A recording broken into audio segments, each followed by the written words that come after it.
Hello guys, welcome my YouTube channel Sandeep पंगाल 1518। I hope मैं ठीक हूँ, आप भी सब ठीक होंगे।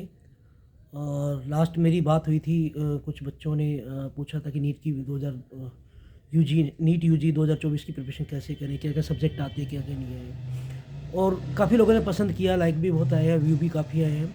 मेरे पास एक कैंडिडेट का कॉल आया, लड़की थी वो। उसने कहा कि सर मेरे लास्ट ईयर 199 मार्क्स थे, आपने कहा था कि क्वालीफाई के बाद प्राइवेट कॉलेज मिल जाते हैं। प्राइवेट कॉलेज के लिए हमारा बजट था, लेकिन डीम्ड के लिए हमारा बजट नहीं था इतना। और कहती सर आप कह रहे थे कि हमसे मतलब 200 से ऊपर प्लस के नंबर को या मिल जाते, लेकिन कह रहे मेरे 199 थे। जबकि मेरे एक दोस्त थे, उसके एक 178 मार्क्स थे और उसको एनआरआई सीट मिली। और जबकि उसके घर में कोई फैमिली में कोई एनआरआई नहीं है और ना ही कोई आसपास में है कोई। किसी से के थ्रू उन्होंने सर्टिफिकेट बनवाया एनआरआई का, और एनआरआई के थ्रू उनको कॉलेज में एडमिशन मिल गया। कॉलेज का नाम मैं मेंशन नहीं करूँगा।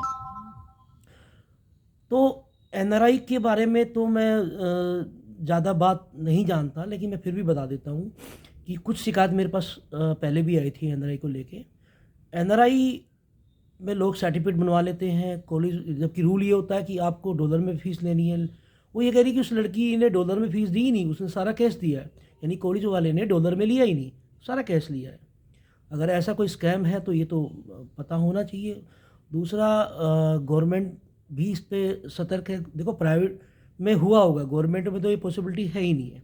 गवर्नमेंट में तो जो भी कोटा है वो गवर्नमेंट के अकॉर्डिंग है। अगर प्राइवेट में किसी ने ऐसा किया है तो गलत किया है।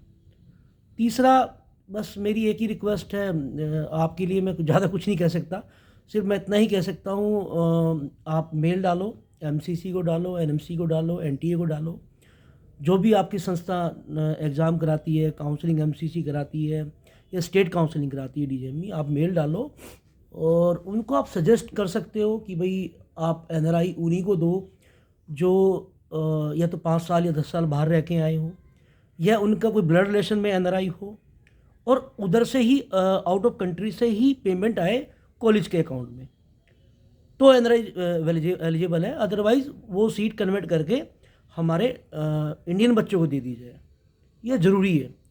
ठीक है, अगर ऐसा होता, क्योंकि लास्ट ईयर नहीं हुआ, पता नहीं क्यों नहीं हुआ, ऐसा होता तो हमारे स्टूडेंट को चांस मिल जाते हैं।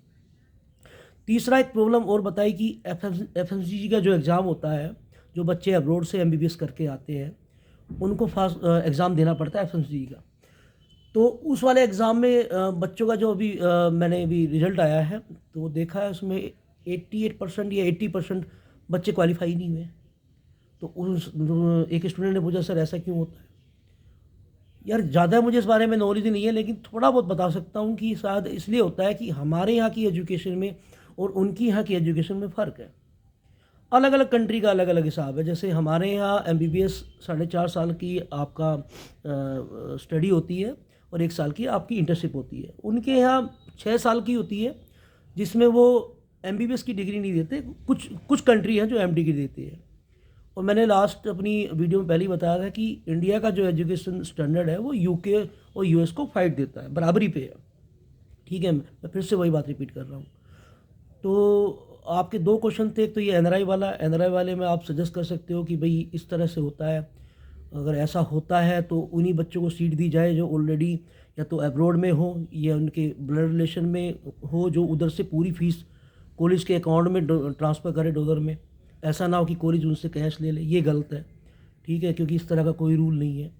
और आप ये सजेशंस डाल सकते हो। देखो मैं तो नहीं कर सकता ये चीज़, लेकिन मैं सलाह दे सकता हूँ कि आप ये सजेशन डाल सकते हो आप, क्योंकि आप स्टूडेंट हो तो पहले आपकी सुनी जाएगी। और तीसरा, जो उनका क्वेश्चन था एफएमसीजी वाला, तो उसमें थोड़ा सा आइडिया मुझे ये पता है कि हमारी स्टडी में उनकी स्टडी में फ़र्क है। हमारे यहाँ बीमारियाँ अलग है, डिसीज़ अलग है, उनके यहाँ डिसीज़ अलग है। जैसे रशिया में तो स्टोमक की ज़्यादातर प्रॉब्लम ही नहीं आती है। ठीक है, लेकिन हमारे यहाँ है, हमारे यहाँ एंटीबायोटिक ज़्यादा यूज़ की जाती हैं, उनके यहाँ कंटिन्यू की भाई अपने आप। तो डिफरेंट तो होगा, इसलिए शायद पढ़ाई पे भी आपका बच्चा कंसीडर नहीं कर पाता, क्योंकि उसे टाइम भी कम मिलता है ना, उसको टाइम भी कम मिलता है। और चाहे टाइम मिल भी जाए, क्योंकि मिलने का मतलब ये हो कि जब तक आप वो एग्ज़ाम क्लियर नहीं कर पाओगे तो आप यहाँ के लिए क्वालिफाई नहीं हो पाओगे। ठीक है, और अगर प्रैक्टिस करनी है तो प्रैक्टिस भी आप उधर ही करोगे। तो इसलिए वो बच्चा थोड़ा सा टिपिकलिटी में आ जाता है। लेकिन ऐसा नहीं है कि एग्ज़ाम नहीं निकलता, निकाला है। मैं कई डॉक्टरों को जानता हूँ, उन्होंने निकाला है। थोड़ी सी मेहनत करोगे तो एग्ज़ाम निकल जाता है। इससे वही मैंने लास्ट भी कहा था कि घबराने की ज़रूरत नहीं है। आप घबराओगे तो प्रॉब्लम फेस करोगे। क्योंकि मैं इसलिए आपको एक्सपीरियंस बोलता हूँ कि नर्वस नहीं होना चाहिए, घबराना नहीं चाहिए, क्योंकि मेरे साथ हुआ है। मैं उस स्थिति से निकल के आया हूँ। ठीक है, एक डबल माइंड नहीं होना चाहिए। डबल माइंड मेरे साथ हुआ है। तो जो चीज़ मैंने फेस की है, तो मैं अपने जूनियर को या जो स्टूडेंट है उनको मैं यही बताता हूँ कि भाई ये समय है, इसका यूज़ कर लो, डबल माइंड मत हो, अपना एक एक बना के चलो। उसमें अगर अनसक्सेसफुल होते हो फिर रास्ते सोचो। ठीक है, अगर उसमें ही सक्सेस हो जाते हो तो उस पर ही ध्यान दो। मेरी तरह डबल माइंड मत हो कि मुझे लेनी थी, मैंने ली एचआर, उसके बाद किसी ने कहा लड़के एचआर लेती हैं एमबीए में, फिर मैंने फाइनेंस ले लिया। तो मैं कहीं का नहीं रहा, क्योंकि मैंने स्टडी की एचआर की और मैंने फॉर्म भरा फाइनेंस का। ठीक है, तो मेरे लिए टिपिकल हो गया। तो वही मैं आपको एडवाइस दे रहा हूँ।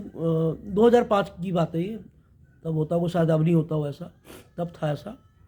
तो आप लोगों से यही है कि एक तो आप ज़्यादा मत सोचो।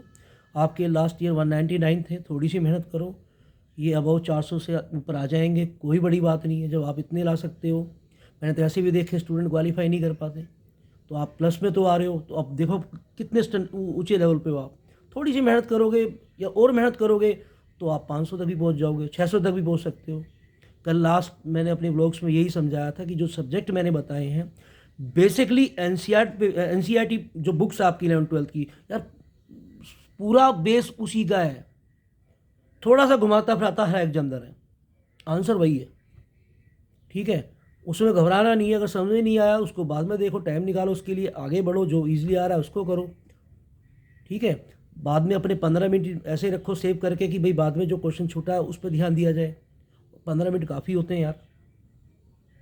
ठीक है, कंपटीशन में तो आप यकीन नहीं करोगे, बच्चा सेकंडों में आंसर निकालता है। तो उस स्टैंडर्ड को बढ़ाना पड़ेगा। रही बात एनआरआई की फ़ाइट, ये अलग चीज़ है, गवर्नमेंट देखेगी। और गवर्नमेंट से मैं सलाह दूंगा, सोचना भी चाहिए कि भाई एनआरआई, मेरा पर्सनल व्यू भी यही है कि एनआरआई उन्हीं को मिलना चाहिए जो अब्रॉड के हो, यह वो 5-10 साल इंडिया से बाहर रह के आए हो, यह उनके ब्लड रिलेशन में हो, खाली ब्लड रिलेशन में। ऐसा ना हो कि उनका कोई अंकल, दूर का अंकल उनको स्पॉन्सर कर रहा है, जबकि स्पॉन्सर में वो फीस ट्रांसफ़र ही नहीं करता, सिर्फ सर्टिफिकेट बना के भेज देता है। ठीक है, वो मैं प्रॉब्लम समझ रहा हूँ, ये मैं पहले भी सुनी है। तो इसमें गवर्नमेंट देखेगी, इसमें मैं कुछ नहीं कर सकता। आप सिर्फ इतना कर सकते हो, उनको मेल डाल सकते हो। ठीक है, वो आपकी प्रॉब्लम सुनेंगे, और क्योंकि वहाँ से ही सजेशन निकलेगा। मैं आपको क्या कह सकता हूँ कि हाँ भाई हुआ आपके साथ, क्या सभी के साथ हुआ है। मैं कईयों को जानता हूँ उनके साथ ऐसा हुआ है, क्योंकि उनका बजट ही नहीं है इतना। ठीक है, आप अपने बजट के अकॉर्डिंग चले हो, लेकिन और रही बात, आप कह रहे सीटें नहीं बढ़ी है, सीटें बढ़ी है भाई, कौन कहता नहीं बढ़ी, इस बार भी बढ़ रही है। गवर्नमेंट बहुत बहुत ज़्यादा सीरियस है। ठीक है, और आप भी जानते हो, आप डॉक्टरों के लिए तो बहुत सीरियस है यार। आप न्यूज़ पढ़ते हो, हम भी पढ़ते हैं, मोदी जी ने अलग से आपकी हेल्प के लिए स्कीम चला रखी है। हर स्टेट में गवर्नमेंट कॉलेज खुल रहे हैं, खुलने वाले हैं, लाइनअप में हैं, सब जानते हैं। तो आप ये मत सोचो, आप तो पहले से ही अगर ये मार के बैठ जाओ कि उसका हो गया मेरा नहीं हुआ, ये मत सोचो यार। जिसका हो गया अच्छा हो गया। ठीक है, अब आपको करना है, कैसे करना है वो आप जानो। आपको उससे अच्छा करके दिखाना है। भाई ठीक है, तेरे को 100 कितने मार्क्स थे, वो आपसे 10 नंबर कम मार्क्स थे या 15 नंबर कम मार्क्स थे, उसने ले लिया, तो आप उससे बेस्ट करके दिखाओ ना कि यार तूने इतनी महंगी सीट ली है, मैं उससे सस्ते में करके दिखा रही हूँ। ठीक है, अब ये लास्ट ब्लॉग्स होगा 2024 का, क्योंकि इसके बाद तभी मैं ब्लॉग्स दूंगा 2024 का, जब एग्ज़ाम नज़दीक आएगा। इसके बाद हम मिलते हैं नेक्स्ट ब्लॉग्स में, जो हमारा एजुकेशन के पार्ट पे चलेगा, दूसरे पे। बाय, टेक केयर, जय हिंद।